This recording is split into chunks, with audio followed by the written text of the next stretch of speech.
and welcome to the show where we talk about all things NXT.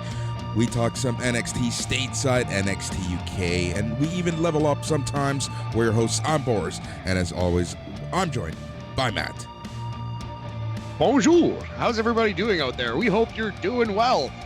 Very rarely do we level up. We might have should have watched last week's, not the one that was most recent, because Two Dimes and Stacks made their debut, Boris, and they're part of this NXT show now. But, we missed it. Somehow we missed the debut of Stacks and Two Dimes, but it's all right, buddy. How are you doing today? I'm doing pretty good. Things are going well. Things are going busy. Follow up to like Monday's bam. Man, it's just been meeting after meeting after meeting. Like it's been crazy, but still, finding time to kind of lay low here and there. But no real time for too much, which is why I really can't wait for this weekend when, all of the, the main hosts, I guess the only people who won't be around are the East Coast dads for obvious reasons. We'll be able to kind of meet up, have a couple brewskis, and catch up. Yeah, Brad and Greg too, if they're listening. We'll shoot you a FaceTime if you're free on Saturday night there. But yeah, I'll hopefully go for a little pint ski. A couple people are going to a Jays game as well. Unfortunately, I can't make the Jays game. I am working on Saturday, but it's going to be a ton of fun, man. I'm very excited to kind of, see everyone in person, at least see them again, and kind of hang out for that first time as a squad, which we have yet to really do. So that'll be a lot of fun, man.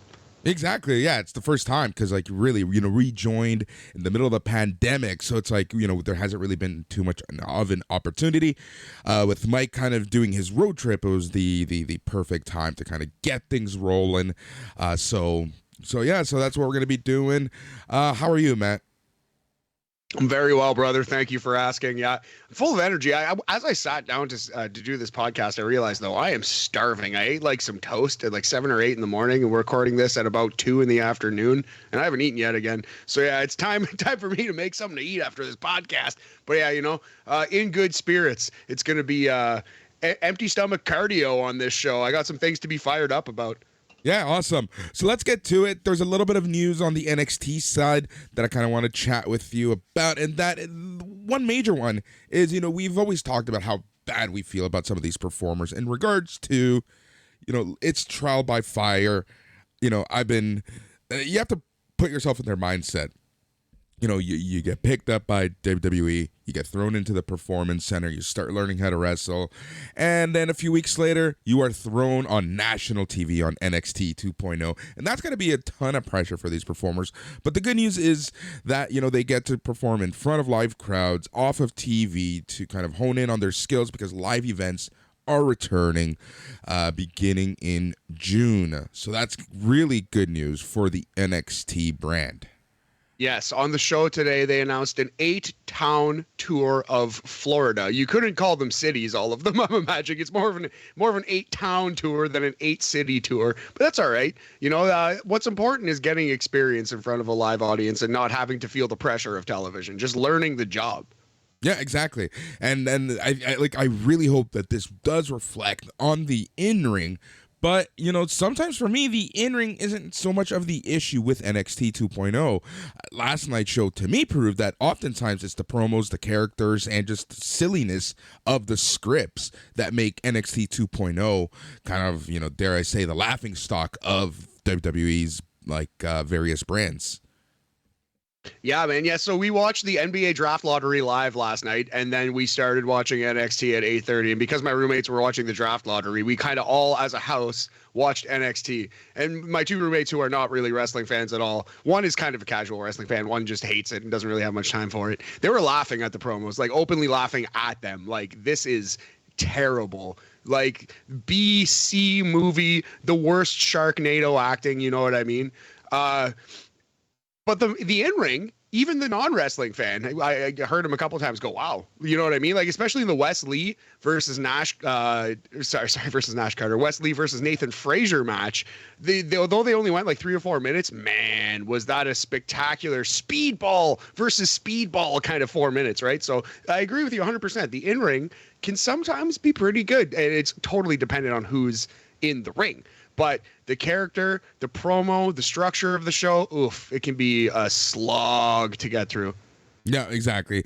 And that's really kind of like some of the parts that make me cringe sometimes. It is the promo. So kind of in the same vein of that item, William Regal was kind of talking about his tenure in NXT, and there was you can go ahead and read this, it's on a bunch of sites, but for me the biggest takeaway was this, and this is really what we talked about. And if you remember WWE from the mid 90s, they kind of had a very similar approach to recruiting people, or it was getting a lot of non-wrestlers, non-indie talent into the system, working with Dr. Tom Pritchard at the time, moving them to Smoky Mountain Wrestling or wherever they could, really. So it's a similar system that they have now, except now it's all centralized with the Performance Center, with NXT Level Up, with NXT. So the biggest takeaway from this William Regal interview was something that came from Johnny Gargano. So this is a direct quote. Johnny Gargano told me something before I left. You can make wrestlers, but you can't make them love it. That's an excellent point. Well put, Johnny Wrestling. And that's just it. Although you can find people who do love it, I'm sure. And some of these athletes will have been wrestling fans. Exactly. One or two people in the NCAA playing football right now has got to have grown up loving wrestling. Like, eventually you'll strike gold and you'll find that John Cena, who, you know what I mean, was like a bodybuilding wrestling fan his entire life, like, who is also an incredibly like fucking charismatic, just like, so you will find a diamond in the rough, but you're going to go through like hundreds or thousands of people who aren't that. Exactly, and it's not to say that there isn't someone out there who can't become a wrestling fan and respect wrestling for what it is. And this is a kind of a bad example, but a good example at the same time. Charlotte Flair. If you know why Charlotte Flair got into wrestling, it was because of her brother Reed, who tragically passed away. So she kind of went into wrestling to honor his dream. She wasn't a wrestling fan. She had no desire to be a wrestler. She was a volleyball athlete. She kind of stuck to that domain, but went into wrestling much later than anticipated. And obviously she loves it. Obviously she knows what she's doing. So it is possible for these new recruits, for this new plan to work out for WWE.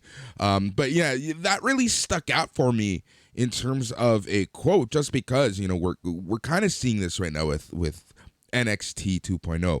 And right now there's a kind of a mismatch because you have Roxanne Perez, you have Ariana Grace, people who are clearly wrestling fans. And then on the other side of stuff, you have a Lash Legend, right? Yeah, exactly. But that's not to say so we hate Lash Legend and she shouldn't be there. Like, I think Lash Legend has a ton of talent, not only potential, but a ton to offer right now. Yeah.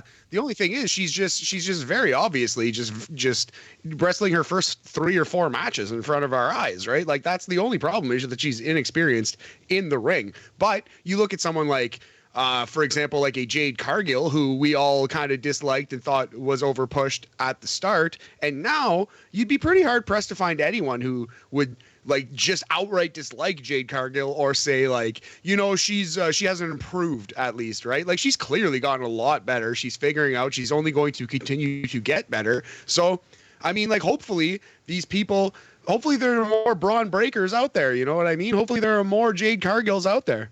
Yeah, exactly. So, we'll kind of see what comes of this new recruiting philosophy that WWE had. Yeah. But I wanted to touch on this just because, a lot of people, especially on the forums, especially other message boards, give WWE a lot of shit for their new philosophy in regards to signing talent, right? It's like they're upset that they're not signing indie wrestlers. But the flip side of that is when they do sign indie wrestlers, something doesn't work out. Boo, WWE, WWE sucks. Yeah, that's true. And it's important to note, Boris, they're not signing indie wrestlers. They are signing indie wrestlers. Roxanne Perez was the Ring of Honor Women's Champion. Like, that's as indie as you can be. She was an indie star. They're not signing 40-year-old indie wrestlers anymore. They aren't signing short male indie wrestlers anymore. but they will sign indie wrestlers if they fit the criteria. Exactly. That's exactly it. All right, so I just wanted to touch on that. Yeah. So it is Wednesday, and the only reason I bring this up, and there is a connection to NXT, that is, Uncle Dave Meltzer, he's been talking more and more. And on the Wrestling Observer newsletter last week, one of the news items was how AEW is super interested in bringing in Candice LeRae. Is this any surprise to you? No, absolutely not.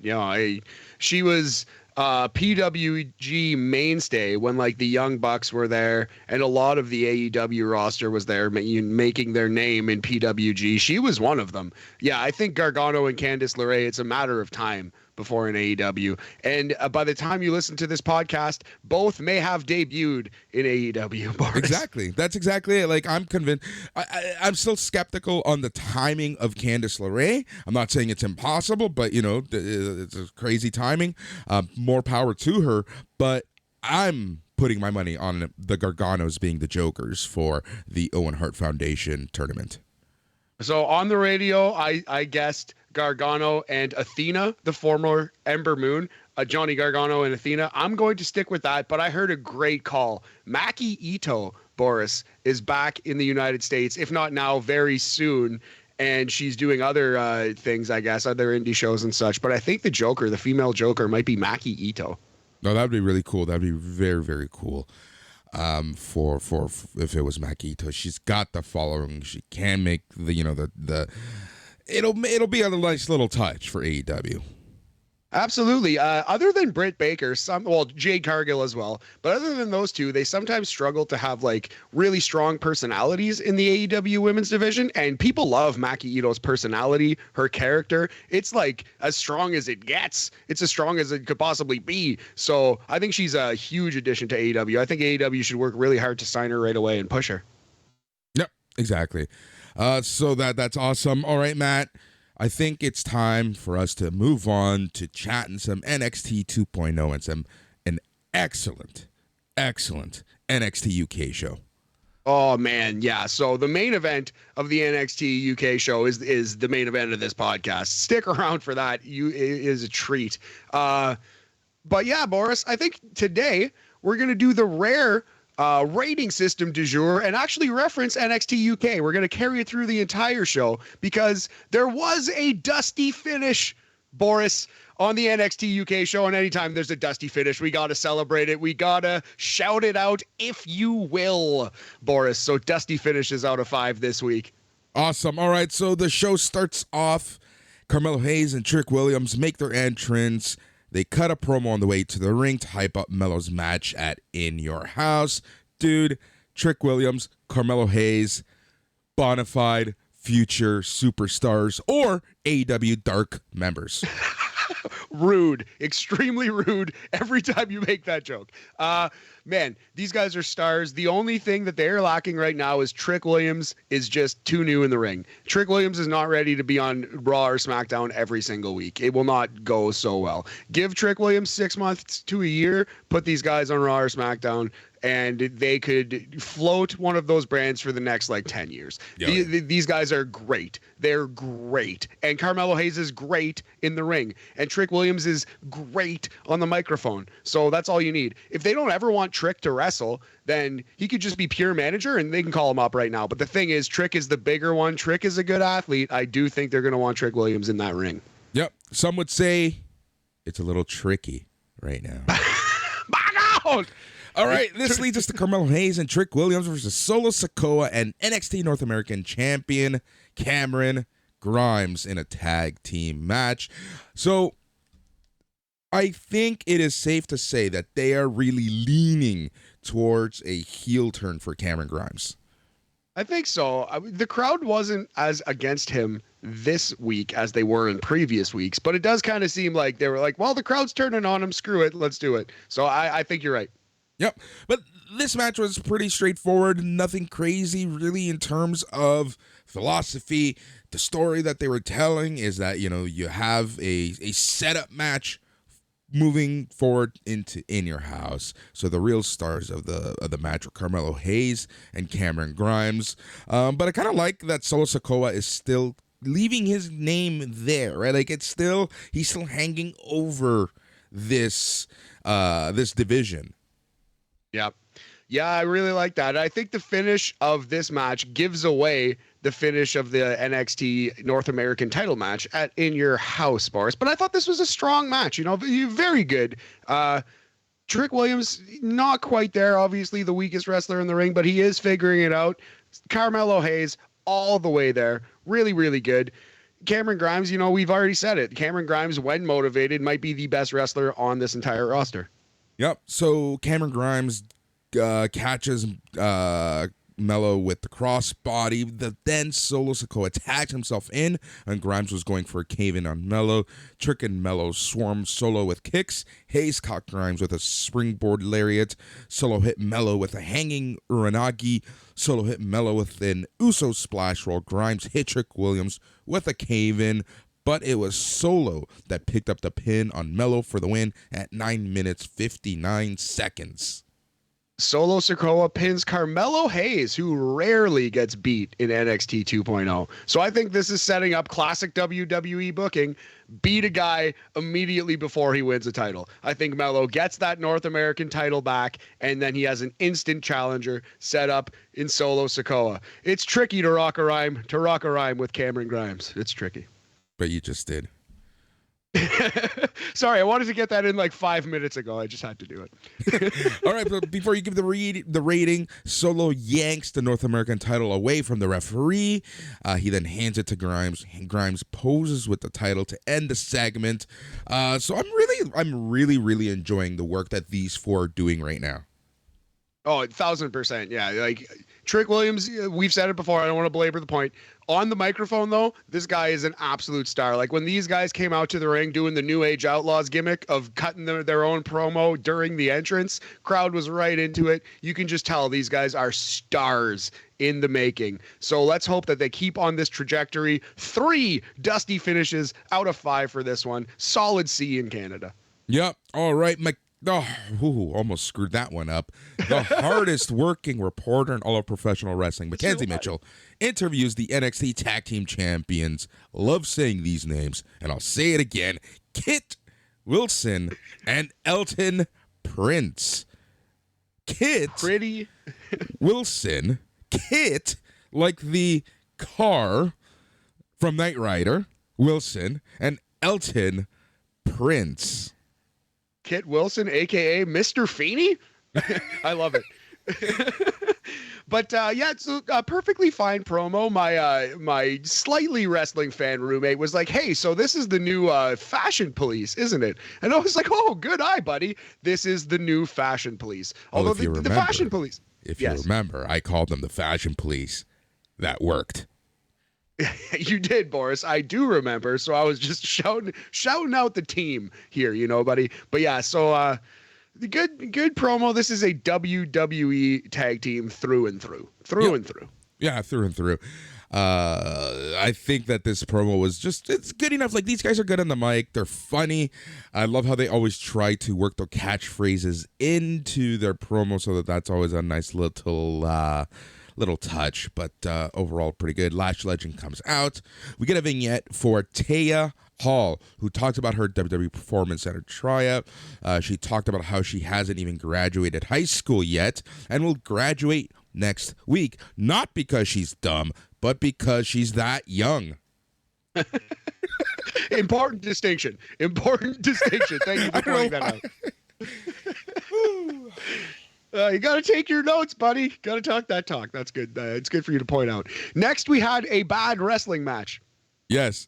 Lash Legend versus Tatum Paxley in a first-round match of the NXT Women's Breakout Tournament. God bless Lash Legend. God bless Tatum Paxley. They are learning. These are two people that, honestly, I feel bad for. I like them. I like their presence. I like-ish their, when they've talked.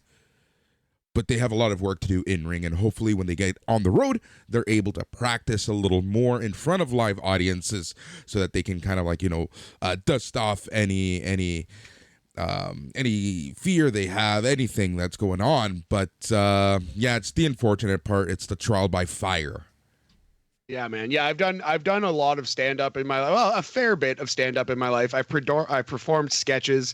I've sang actually in a couple bands as well. And when you're bombing, man, it sucks and you feel it. You know what I mean? And sometimes you bomb, but when you're not bombing and you're fucking good and you know you're good and you're rehearsed and you're talented and you're going in there and you're confident and you perform for a crowd that actually like wants to see your shit and it's going well, there's no feeling like it in the world. So I agree. Like I feel bad for these performers, but don't give up on them. You know, give them a chance to figure out their art, and for the love of God, let them perform in front of like 200 people in a small dingy town in Florida, not always on national television. Yep, exactly. So Paxley escapes a submission, but her legs gave out from the electric chair. Paxley hit Lash with a suplex. As she's selling her leg, she then hits Lash Legend with a standing moonsault for a 2 count. Paxley's legs eventually did give it again for the 3rd time, and then that's when Lash Legend hits Paxley with a pump kick for the win at 3 minutes and 50 seconds to advance to the semifinals of the NXT Women's Breakout Tournament. So while the quality of the match wasn't the best, the storytelling was on par, like very good. Yeah, they had a clear story. They stuck to it, and there was a structure to this match. I appreciated that. It held this thing together for sure. So there's that much. But yeah, bad wrestling match overall. But, you know, these are two performers who are figuring it out, and that is totally fine. But on this day, we're going to have to go 1 dusty finish out of 5 for this one. So on this day, you saw clearly. Here things come to. Oh, man, I'm so tired. All right, the show cuts to Tony D'Angelo, AO, cutting a promo in front of a brick wall backdrop.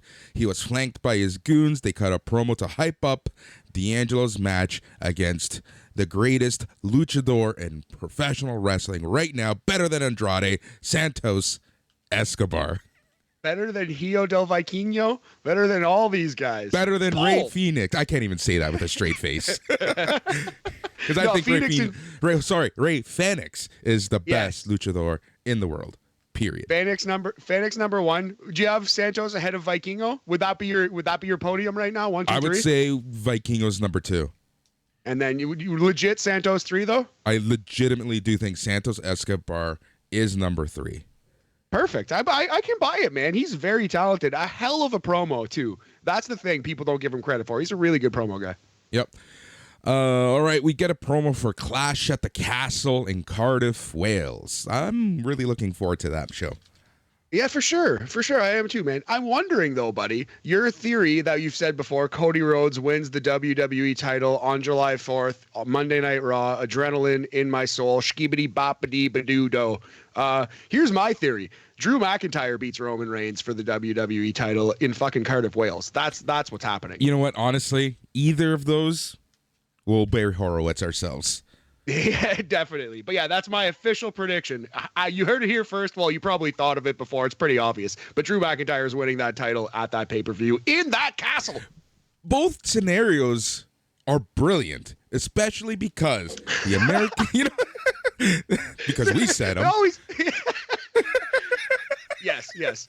Agreed. Haha. But please go on. Here's the thing. Like they're brilliant in terms of booking because, you know, you have the American Nightmare winning on July 4th. You know, once every 6 years or so, July 4th lands on a Monday. You get that Monday Night Raw. What better time? And like Cody is just that red hot right now. Also, Cardiff, Wales, a UK connection with Drew McIntyre, him beating him in a stadium show that you know the stadium is going to be rocking. Having said that, because it makes sense and they're both great scenarios, neither's going to happen. I bet you're right. But to the people who said, well, who beats Roman Reigns? There are no challenges. There are no options. There are 2 amazing options on the table, both of which, if pulled off correctly, could be all-time moments in WWE. Specifically my idea. My idea is more brilliant than your also brilliant idea. Good, buddy. The fact that my idea even involves Cody effing Rhodes. That's true. It must be brilliant because you hate that guy and you're still putting the title on him. The hardest working reporter, Mackenzie Mitchell, interviews Duke Hudson. He said he doesn't care about what the NXT fans want. He said he took a break the last few weeks to clear his mind. Hudson was cut off by Bron Breakker with 2 Ks walking past him on his way to the ring. So clearly, Duke Hudson is going to be the next challenger for Bron Breakker. Yeah, so speaking of me being brilliant, here's where I'm a fucking idiot, because I was like, Duke Hudson, oh man, he's on the chopping block. He might get fired. I might have even said that on air, if not to you. But Duke Hudson is wrestling the NXT champion. He's still 6'5", still getting promo time. What was he on WWE Raw for, like a brief cup of coffee? I can't get Adnan Virk out of my head. It's not Adnan Virk, but he was on Raw already. I think Duke Hudson will be fine. I was wrong about Duke Hudson. I am a moron. He is totally fine. All right. NXT champion Bron Breakker with 2 Ks makes his entrance. Breakker said that Gacy dumped him like a piece of trash in a random field. And now I forgot about that. And now Gacy wants Breakker to join him. Breakker brought up Gacy having 2 enforcers with him now. Breakker said Gacy can kiss his ass. And Gacy said Gacy should have finished the job in the field because Breakker is going to leave Joe Gacy unconscious. Gacy's theme plays. Gacy appears on the crow's nest. He was flanked by his druids. Breakker said he doesn't trust Gacy and is ready. Gacy cuts him off, saying that Breakker is predictable because he's consumed by rage. Gacy said he can see the fire in Breakker's eyes. Gacy proposed a one-on-one match against Breakker. Breakker agreed. Gacy talked about how he roughed up Bron's father and disrespected his family. Gacy then said he wants to up the stakes. Gacy reiterated everything he's done to Breakker up to this point. Gacy proposed a standard match where if Breakker gets DQ'd, he loses the championship, and Breakker said, "You're on." So, a lot to go through here. But oh boy. Is Bron Breakker's character that he's a stupid meathead?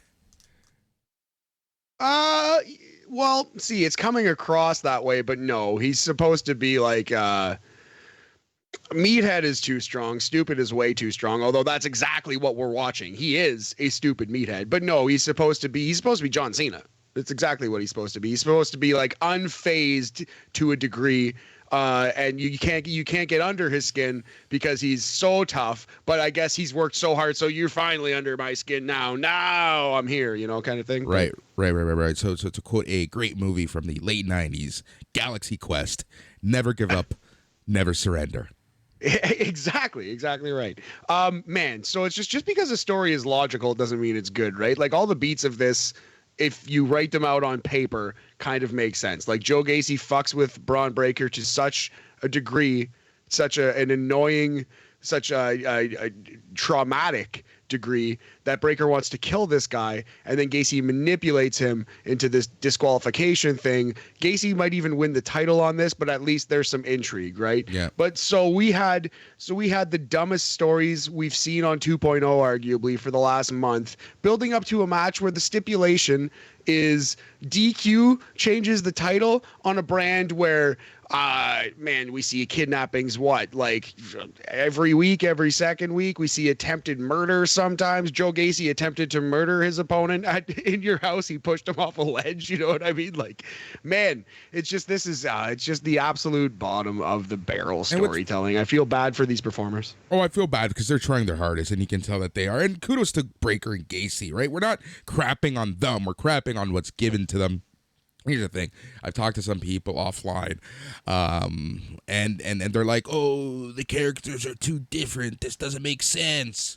And then I always throw out the example of Aleister Black and Ye Who Shall Not Be Named of the Velveteen Dream.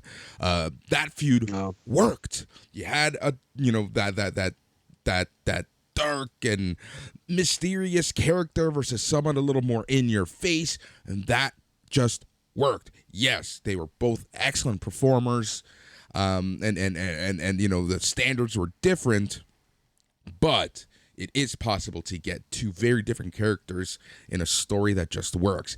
This I think it's just because there's just so much stupidity around stuff like kidnappings and attempted murders and stuff like that it just completely takes me out. The story between Gacy and Breaker has barely happened up until the past couple weeks. Yeah, man, like the difference is exactly right. Like Velveteen Dream wasn't capturing and torturing Aleister Black's dad and then forgetting about it the next week. Like it's just an absolutely terrible feud. It's just wrestle crap, bottom of the barrel, just 90s. It would have been bad in 1994, you know? Yep. All right, the show cuts to Indy Hartwell cutting a promo about being rock bottom. She said she's tried being kept down. She's tired of being kept down. She said she's solo for the first time in her career. She said it's sink or swim time. Hartwell called out Mandy Rose. Hartwell said Mandy calls herself the measuring stick of the women's division, but she can take that stick and shove it up her ass. That is a pay-per-view event for another time, Boris. Let's move on. The hardest working reporter in all of professional wrestling, Mackenzie Mitchell, informs Wes Lee that Zion Quinn was not medically cleared to wrestle Lee. Lee said that Quinn was ducking out. Lee said whenever Quinn gets cleared, he'll know where to find him. Nathan Frazier shows up and politely asks Lee for a match. Lee said he has a lot of pent-up rage against Quinn and doesn't want to take it out on Frazier. Frazier said he'd be up to the challenge nonetheless. I like Nathan Frazier's promo style. I got to say, it's grown on me. Like the polite, aw shucks kind of baby face who can back up like he's actually belongs there because he's so spectacular in the ring. I like this promo a lot. I think Wes Lee is a lot of skills on the microphone too. So this is very good. It's one of the best things on the show promo-wise. My one issue with Nathan Frazier, this isn't an issue right now. It's because he's such an aw shucks, perfect face type of character. Yeah. They're turning him heel very soon, aren't they? Yeah, baby. That's classic WWE. Because he's like kind of like Ricky Steamboat in a way. He's one of those guys who should never be turned heel, so they'll probably turn him heel. Yeah. Creed brothers, Julius and Brutus Creed with Roderick Strong and Damon Kemp versus the Viking Raiders, Eric and Ivar. I think you said, you said this best, and I agreed with you, and that's, it was the real measuring stick for the Creed brothers is when they faced a team bigger than them, when they faced a team that, they're more likely to face on the main roster. And we were both a little skeptical of this, but...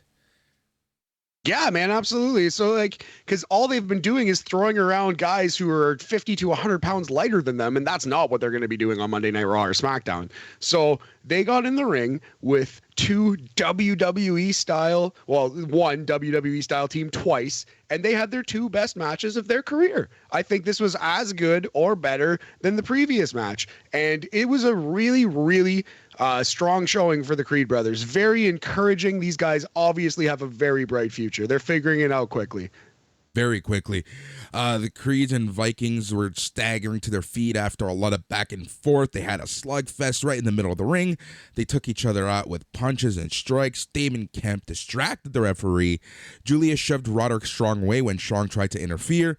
Ivar hit Julius with a back hook kick. The Viking Raiders hit Julius with a double team spine buster for the win in 9 minutes and 30 seconds of actual on-air time. I really liked this ending because if you remember a couple weeks ago, the Creed brothers got their win with the help of Roderick Strong. So the fact that, they lost, but it was a fair match, it was still cool. Yeah, they lost because they were trying to prevent Roderick Strong from interfering. That's directly led to their loss. So it is, I like the little twist on that.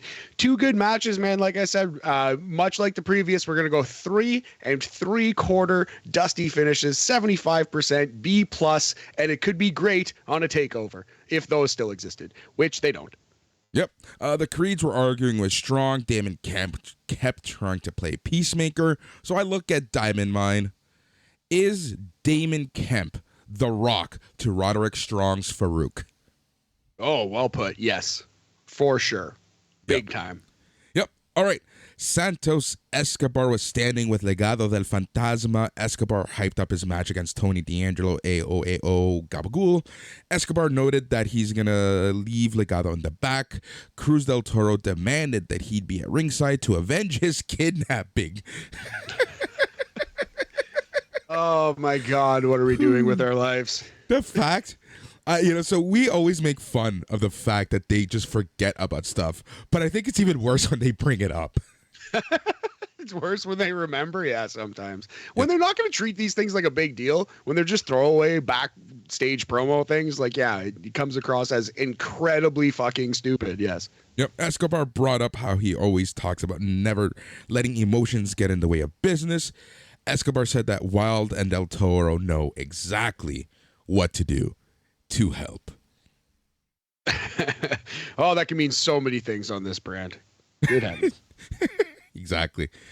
Grayson Waller was speaking of which, Grayson Waller was shadow boxing while Tiffany Stratton was hanging out with them.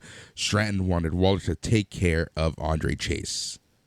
Yeah, so this was cool. They were flirting a little bit. You can see that they're building up some chemistry that'll probably be an act more and more on this here show. Yep. The TMZ interview of Braun Breaker with 2Ks talking about Joe Gacy's stipulation. Duke Hudson shows up to interrupt and challenge Braun Breaker to a match. Breaker accepts. Hudson said the match sounds good. Next week. Yeah, so there we go. Duke Hudson is he's here to stay. Yep. Grayson Waller was already in the ring. Andre Chase got his televised entrance. Sarray was in schoolgirl mode, hanging out with Chase's students in the crowd. She was the unofficial flag bearer of the Chase U flag. Yeah, I was just gonna say, flag girl for Chase University. That's where Sarray is at right now. That's I mean, like, she's yeah, that's just an absolute waste. Just a tragic waste. Andre Chase versus Grayson Waller.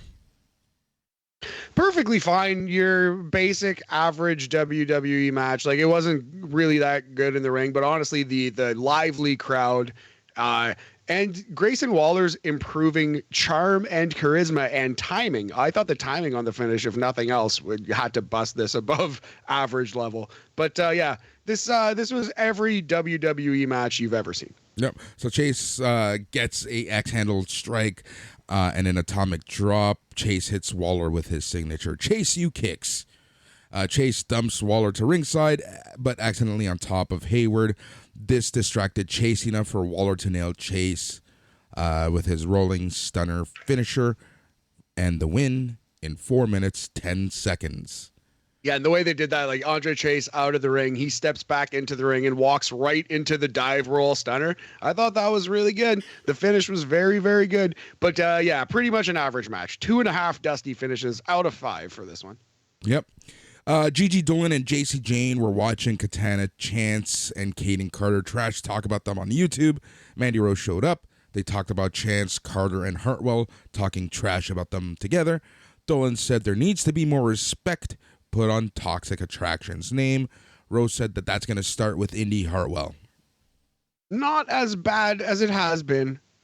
I think Gigi Dolan's kind of like doing more of a goth thing these days with her character, definitely dressing like more of a goth high schooler. But anyway, no shade to goth high schoolers anywhere. I was certainly probably one of those for a second, not like with the makeup and stuff, but definitely with the can you move angst? On? Just move on. No, let's talk about my high school more instead of this NXT. 2001 to 2005. Boy, what a time it was, Boris. Yeah, it was a Toxic Attraction promo, slightly better than the usual one. Yep. Roxanne Perez makes her entrance to the ring. The Creeds walked out of the locker room on Roderick Strong. Strong sent Damon Kemp to bring them back. Pretty Deadly shows up to taunt Roderick Strong, and then Strong challenges Pretty Deadly to a match with them next week. So it's kind of annoying sometimes when they do, like, are they heel, are they face? Oh, we're blurring the lines. So sometimes you just want to see like a bad guy versus a good guy. You don't want to always see heels versus heels, but whatever. Pretty Deadly, cool. Yep. Roxanne Perez versus Kiana James in a first round match of the NXT Women's Breakout Tournament. Roxanne Perez, awesome in the ring. Awesome in the ring, and you can tell how much better she is than basically everyone in this tournament. Yeah, so good. So freaking good. She ends up winning in 5 minutes, 15 seconds. The crowd loves Roxanne Perez. Really good stuff. Really, really good stuff. Yeah, Code Red is her finisher. It has got a name. It is officially the Pop Rocks, which I love. Yeah, Roxanne Perez, by far, visibly the most talented performer in this tournament. We're going to go 3 dusty finishes out of 5, big homie. Yeah, awesome. Idris Sanofi and Malik Blade were in bad cosplay, acting like Santos Escobar and Tony D'Angelo for some reason. Stacks and Two Dimes show up. They challenge them to a match next week. I still don't know which one is which, but bald guy, he's growing on me. He kind of seems like he's a character. He kind of seems like he understands what wrestling is. Guy with hair is just there squeezing his hands together. Yep. He doesn't look like he's on this planet. Yeah, it's something. But again, you know what? Everyone has something to do. Everyone gets time on TV. Everyone gets some promo time. Even Inofi and Blade, even Stacks and Two Dimes had their moment. And it sets up a match. So, yeah, it's cheesy, but there's some wrestling logic, wrestling storytelling around all of this. Yeah, perfectly fine, inoffensive promo for sure. I get it. It was fine. It was cheesy, good wrestling. Yeah, so Nathan Frazier was heading to the ring. He crossed paths and glared at Sophia Cromwell backstage, so that was a thing. And then the hardest working reporter in all of professional wrestling, Mackenzie Mitchell, interviews Roxanne Perez and Cora Jade. Perez talked about how she and Jade were friends before WWE. Jade congratulated Perez for advancing in the tournament. Elektra Lopez shows up to trash talk the two a bit. Yeah, this was okay. This was fine. I like this. Yeah, same thing that we just said. A little less cheesy, actually, a little more straightforward pro wrestling. It wasn't cosplay happening here, but yeah, just someone coming in and a little bit of trash talk, setting up some matches. That's professional wrestling. Yep. Wes Lee versus Nathan Frazier. Love Nathan Frazier's entrance. As of this moment, they're treating this kid like he's going to be a star, which is great. This was an awesome 3-4 minutes, and Von Wagner came out and ruined it. But you mentioned Sophia Cromwell. I think that's the new thing on NXT. We see her backstage, and we go to the next match, and that's when Von Wagner's going to show up. You know, whoever Sophia Cromwell spots backstage, or whoever spots Sophia backstage, is going to get killed by Von Wagner. So like the 4 horsemen of the apocalypse. Yeah, exactly like that. Exactly like that, yes. Exactly like that, yeah. All right, so. All right. Oh, yeah. Hit it. Nathan Frazier ends up winning the match against Wes Lee in a, I guess. No. It was, yeah, well, maybe it was a DQ. I think it was a no contest. No, it was double. DQ. It was DQ. It was a DQ. I think it was a double DQ, but okay, yeah. He hit Nathan Frazier first. So fair. So yeah, there you go. I guess the record book must show Nathan Frazier victorious. Anyways, really doesn't matter at the end of the day, because at the end of the day, Von Wagner dumps Frazier to ringside. Lee managed to land a few good hits on Wagner. Wagner took down Lee with a big boot. He then gave Lee a military press slam from the ring to the announce table at ringside. Mr. Stone and Von Wagner stood tall. Yeah, so let's not undersell this. Von Wagner press slams Wes Lee from the ring to the outside onto the announce table. That did not break, and Wes Lee bounced off the announce table into the announcers' chairs. Spectacular visual here on our NXT program. And while it didn't seem like it was too painful, relatively safe, I guess you could say. Like that's a risky bump. You know what I mean? Like it's not quite Shane McMahon falling off the Titantron, but there's a lot that could go wrong. Although it ended up being quite safe in the end, I guess. Yeah, pretty much. All right, so after the match, Wes Lee and Nathan Frazier, they're staggering backstage. Sanga told Lee and Frazier that he felt bad for what happened. When a large man like Wagner attacked them, Lee acted offended and thought that Sangha was mocking them for being small. Frazier said he didn't take it that way. Frazier walked away saying he wasn't going to be mad like Lee. Lee demanded that Sangha not disrespect him. Sangha said that fighting isn't necessary. Lee then said that he's going to prove to Sangha that you don't have to be 7 feet tall to be successful here. Sangha stood up and nodded. Yeah, I actually was impressed with Sanga's mic work. I like this. Yeah, same, a lot. Yeah. And the size disparity was also quite the visual, so. Yep, main event time. Tony D'Angelo, AOAO versus Santos Escobar. Yeah, Santos is fine. Solid match. I liked the little ending on it, but yeah, it went a weirdly long time, like 10, 11 minutes past the hour this match was. Yeah, because this match pretty much started like very late. The match ended up going 12 minutes, 50 seconds. D'Angelo was crawling to ringside. He was trying to find his crowbar. Cruz del Toro and Joaquin Wilde showed up and pulled away the crowbar. D'Angelo's goons showed up to brawl with Wilde and Mendoza. Escobar hit D'Angelo with a right-hand punch, or the power of the punch, for the win. Escobar hit something in his tights after the pinfall, so he ends up winning at 12 minutes, 49 seconds, which I was pretty shocked for, which means that Tony D'Angelo and his goons are going to win the eventual six-man tag. Yeah, for sure. Man, I thought you must be pumped. Santos Escobar stands tall to end NXT. Of course, that's not what happened because we had to work in one final segment, but he did win the main event, so at least there's that.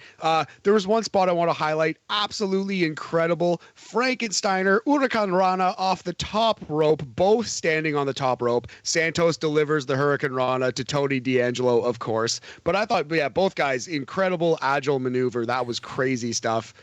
This was a very good match for Tony D'Angelo. I thought he did very good. I agree with that. Yeah, Tony D'Angelo obviously improving. He's an excellent character too. He's one of the guys who isn't embarrassing himself with these promos. He's really like improving his stock every time he gets a microphone in front of him. So yeah, good match. To close what was a solid-ish NXT show with a lot of terrible promos. But yeah, 3 dusty finishes out of 5 for this one. Yep. We get a Joe Gacy promo. He continues to talk his stuff. He hypes up the match with Breaker at In Your House. Drone shot as Gacy laughs to end the show. Yeah, he's standing on top of the roof of the Performance Center, I assume, like you said, drone shot with like a weird David Lynchian Joe Gacy face kind of softly superimposed over the screen. Yep, that's where we're at with this thing. Yep, that's where we're at. All right, let's move to the UK. Let's go.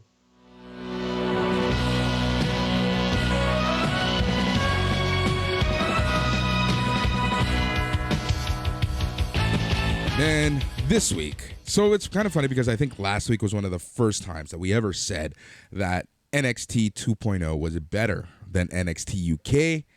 The shows didn't even match up this week. Not so much this week. We say it rarely, like once or twice before. But yeah, this was a little bit of a one-match show, honestly. The opener was okay, but the main event was something truly special. Yeah, so my notes are a little rough on this. So this really is going to be the NXT UK corner. I have the 3 matches. Didn't write down any of the promos, to be 100% honest, because the main event is something that I really just want to talk about. So the first match was Ashton Smith and Oliver Carter beating Mark Coffey and Joe Coffey, and they did earn a spot for the triple threat for the NXT UK titles. I thought this match was great. Honestly, Carter and Smith, they're getting so freaking good. Really, really good. Yeah, lots of chemistry. I enjoyed this one a lot, too. I wrote down 3.5 dusty finishes out of 5 for this one. I quite enjoyed it. Perfectly fine wrestling show opener. Tag team, high octane tag team match. Yep.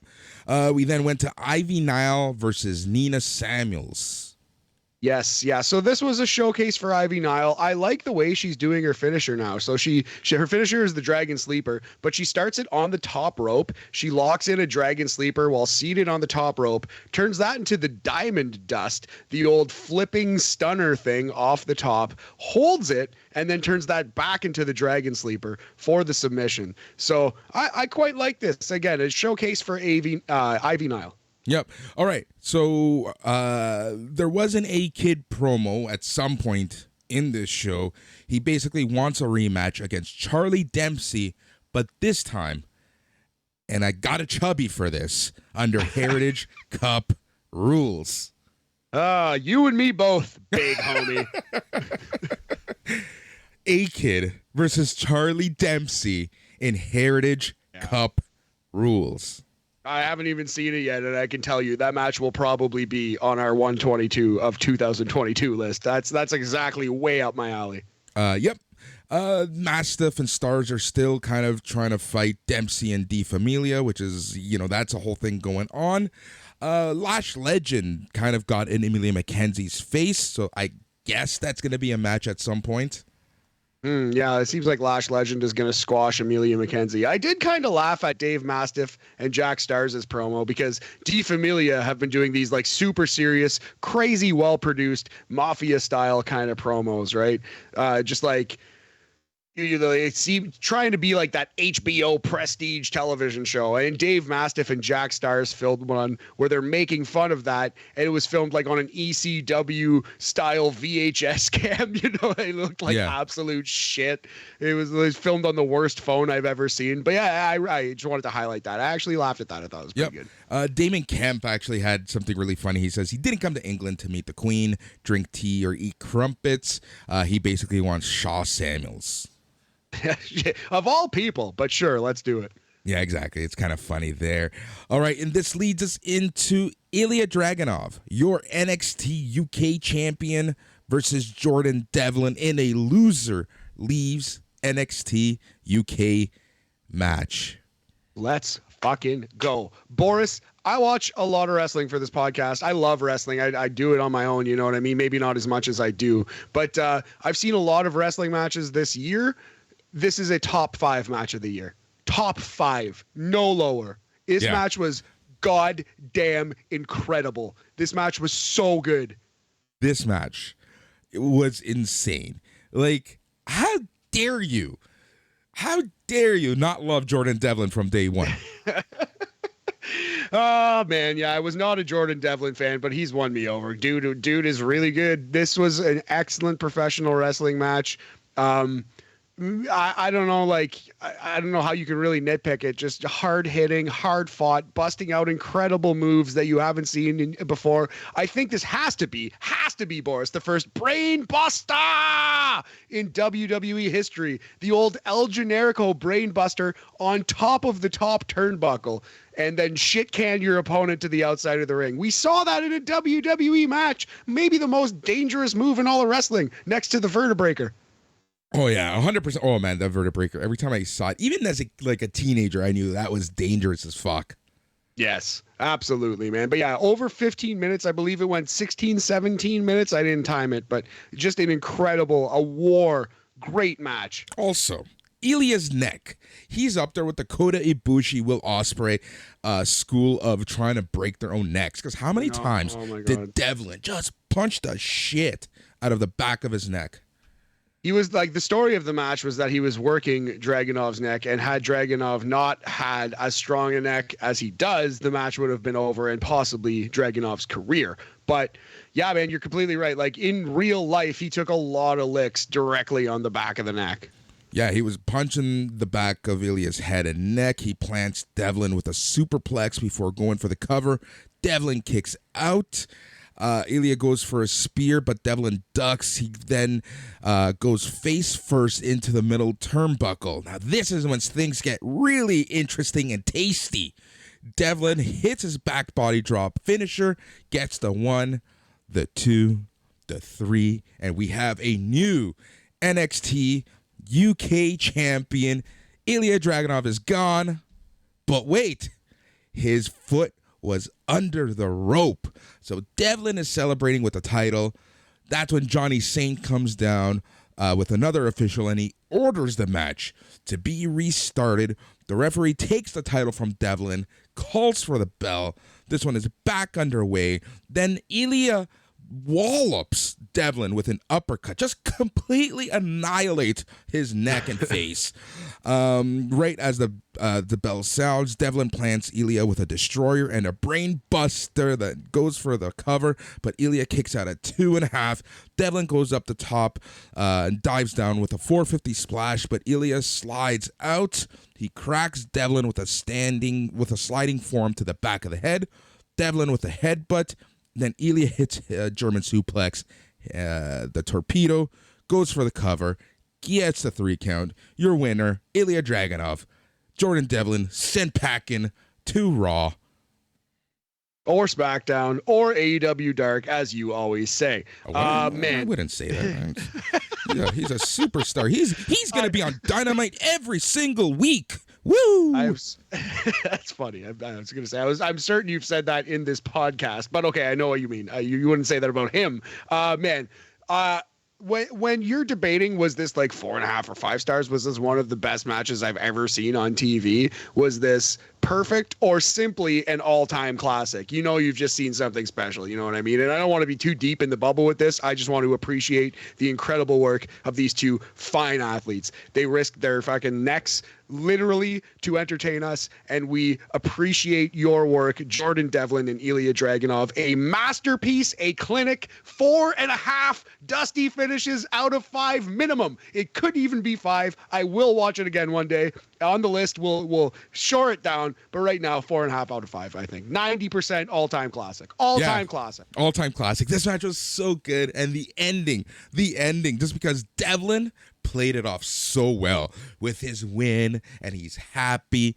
And then Johnny Saint comes out, and you knew that he was going to come out at some point, and there's huge controversy now. So I'm super curious to see if this leads to a rematch, or if this is just like, a dusty finish, and that's that.